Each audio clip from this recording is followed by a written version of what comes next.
number 3. General definitions. For the purpose of these rules, except where the context otherwise requires, the word vessels includes every description of watercraft, including non-displacement craft, weak craft, and seaplane, use of capable of being used as a means of transportation on water. The term power-driven vessels means any vessels propelled by machinery. The term sailing vessels means any vessels under sail provided that propelling machinery is fitted is not being used.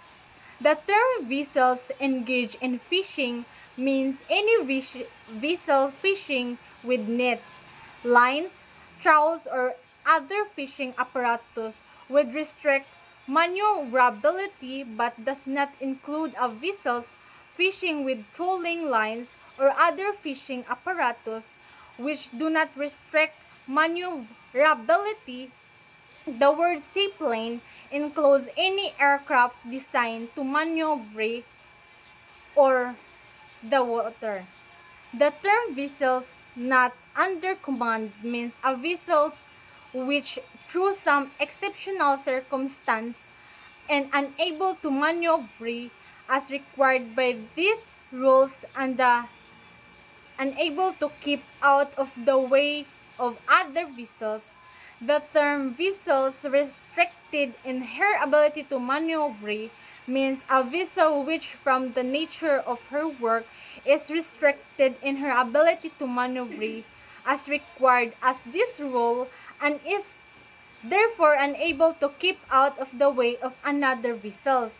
The term vessels restricted in their ability to maneuver shall include but not be limited to a vessels engaged in laying, servicing, or picking up a navigation mark, submarine, cable, or pipeline. A vessels engaged in rigging, surveying, or underwater operation of a vessels engaged in replenishment or transferring persons, provisions, or cargo while underway. A vessels engaged in the launching of recovery of aircraft. A vessels engaged in mine clearance operations. A vessels engaged in a towing operation such as severely restricted the towing vessels and her tow in their ability to deviate from their course. The term vessels constrained by her draft means a power-driven vessel, which because of her draft in relation to the available depth and width of navigable water is severely restricted in her ability to deviated from the course she is following. The word underway means that a vessel is not to anchor or made fast to the shore or on ground. The word length and the breadth of a vessel meant her length overall and the greatest breadth. Vessels shall be them to be in sight of one another only when one can be observed visually from the other. The term restricted visibility means any condition in which visibility is restricted by fog, mist, falling snow, heavy rainstorm, sandstorm, or any other similar causes.